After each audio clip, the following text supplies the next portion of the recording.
Today we are talking about how to get your diabetes under control very quickly. Let's get started.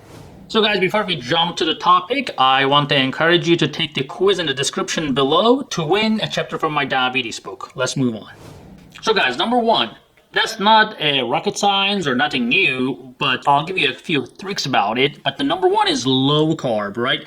So again, remember, I didn't say no carb because I see all the time that people fail to stick to no carb diet because a lot of things have carbs. It's like telling somebody to breathe less, it's like everywhere. It's getting into you, okay? So the carbs are not necessarily bad, and there are a lot of good carbs out there. And in this channel, we talk about the glycemic index, the good carbs, the bad carbs. So the education is the key. So understand your carbs, and even if they are low glycemic index, even if they are low in glycemic load, you still have to maintain the portion control and go with the low carb. So how do you do that? It's very simple and people don't think about it, right? If you put very little fruits in a big cup, that's not gonna feel good. You're gonna be like, what the hell, that's too little. But if you put that same fruit in a small cup, it's gonna almost overflow, and you're gonna think like, oh wow, yeah, that's a lot of food here, it's psychologically, it's a lot better. So controlling and adjusting your plate will be very important. So knowing your carbs, understanding the carbs, and keeping the portion size small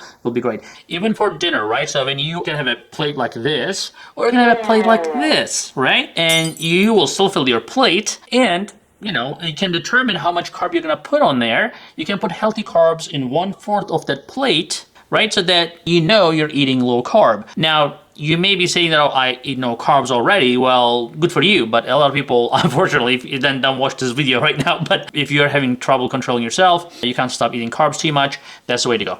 Another trick for you guys is basically eating slow. Now, a lot of people don't understand that our brain actually takes time to realize, and it's not your brain's fault, because think about this. You start eating something, it has to go to your stomach and then to your intestine, it has to get absorbed, and then it has to go to your brain, etc. By that time, you can actually fill your stomach 3 times because your stomach is actually pretty small, hollow organ, and you can stuff it pretty quickly. But by the time your brain realizes that you're full, is generally too late. But if you're eating slowly and chewing for a long time, number one, you are getting the taste more, because when you chew more, your saliva is going to mix with the food. You're going to taste it better, especially if you have problems with dry mouth, etc. Drink water, for example, when you're eating. That's going to also help with the saliva as well. But if you're chewing longer and eating in a longer time, you're going to realize that before you finish your plate, you're going to feel full. And don't feel guilty of not finishing your plate.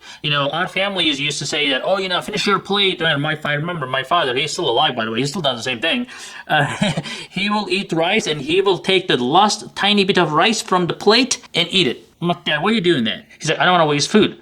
I'm like, you're wasting yourself. So, you gotta choose something. You want to waste food, or if you don't want to waste food, don't put too much on your plate to begin with. And if you're gonna fill your plate and try to finish that plate, then you're wasting yourself. So I'd rather waste food than wasting myself, right? The number 2 is stay away from refined carbs. That's kind of an extension of the rule number 1, but the refined carbs are everywhere, right? So when you look at the label, sometimes you learned already by watching this channel, how to understand the labels and what is total carbs, what is sugar, what is glucose, what is carbs.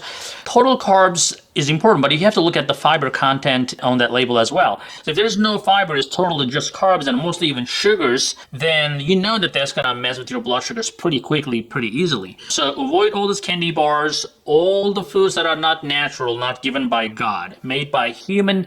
I would suggest stay away from those.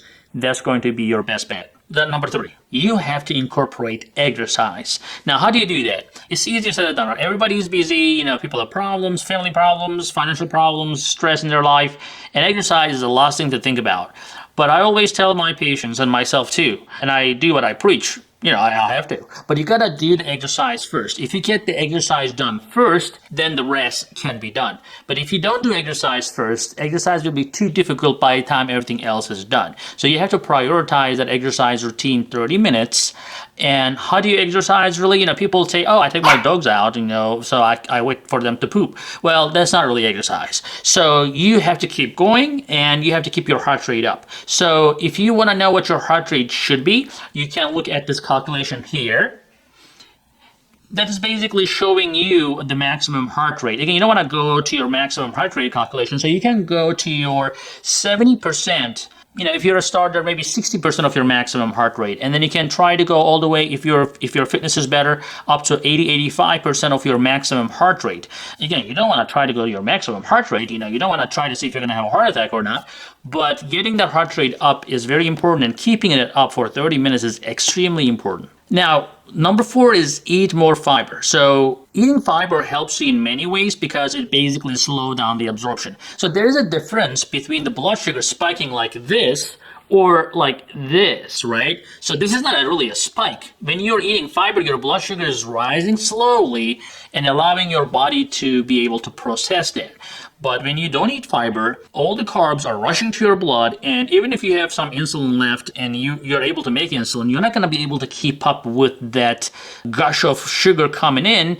It's just not possible. Even healthy individuals, when they eat like that, their blood sugar can go up to 150, 160, even when they're not diabetic. So we have to have fiber. If you cannot have fiber, if you hate vegetables, I would say at least go take some fiber supplements like Metamucil or something like that will help create some bulk in your system. And number 5, drink more water. Now, some people tend to think that the water will bring your blood sugar down. Well, that's not true. But if you don't drink water, your blood sugar can go up. So it's not necessarily the same thing, right? So when you're dehydrated, the concentration of the sugar in the blood will look higher. As simple as that. But when you drink enough water, you will be able to excrete that. You will be able to dilute that sugar in your blood. Also, when you don't drink, sometimes your brain actually mix up the signals between the thirst and the hunger, and you may end up reaching out to carby things. Like, it happens to me too. Like, for example, if I'm thirsty, I want to go eat some watermelon or some peaches that are some juicy carby stuff. But actually, if you were not thirsty to begin with, you wouldn't crave for those carby things as well. So staying hydrated is very important. Also, we talked about the other drinks like green tea, some coffee, tea, etc.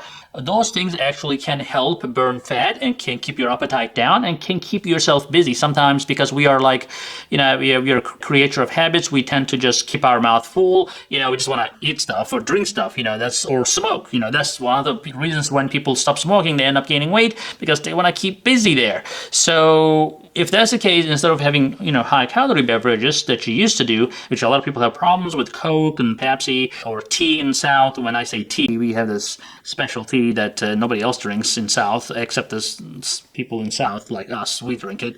Not that I do, but a lot of people in South do. And there's non-sweet tea, but very rare people really choose that. But it's something called sweet tea, and people love that.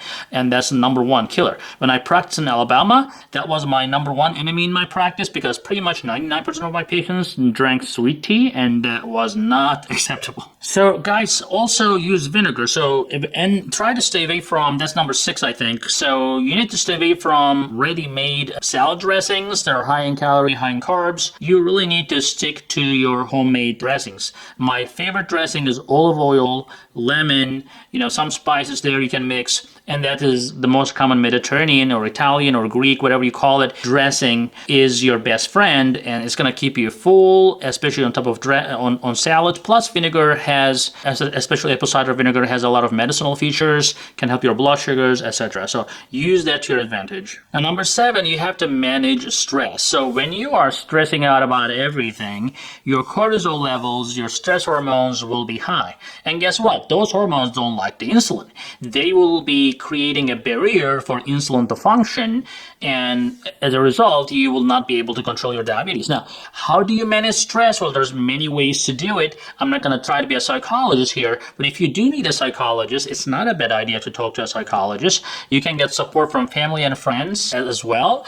We can do yoga. You just have to take care of yourself instead of stressing about other people and everything else around you. Now, number 8, you have to monitor your blood sugars, because if you don't really really monitor your blood sugars, you will not know where you stand. Now, and I'm not advertising here, but like a lot of continuous monitoring systems, my patients will tell me that once they start using those Dexcom or Libre, whatever the brands out there, they will be able to see how food is affecting their blood sugars, and that feedback teaches them a lot. So a lot of people, for example, don't check their blood sugar after meals. They just check it in the mornings, which is a mistake, because how will you know if your blood sugars are high or not after meals if you are not checking them? And that's number one reason why A1C remains high, although your blood sugars in the morning is okay. So because you don't know, you're spiking after meals, and only way to know is to check. So check your blood sugar, monitor them, understand, use that as an information instead of a punishment, instead of judging yourself or, considering a failure if the blood sugars are high. Use that information rather for informational purposes and to find ways to improve your blood sugars. And number 9 is getting enough sleep. I know a lot of you don't get enough sleep, and there's a lot of problems around the sleep hygiene. Some of it is because of anxiety, some of it is because of maybe medical factors. For guys, it could be a prostate problem. If they are getting up every 2 hours, they're not going to be able to sleep. There are some medications that can cause you to go to bathroom like 20 times a day. Like there are some SGLT2 inhibitors some of you are on, like Jardiance, Farxiga, Invokana, etc. And if these medications are keeping you up all night long, it may not be a bad idea to consider an alternative option, because again, you have to have your sleep. Now, what happens when you don't sleep? Your body again creates a lot of stress hormones, and especially your fasting blood sugars are going to be very high because of those stress hormones.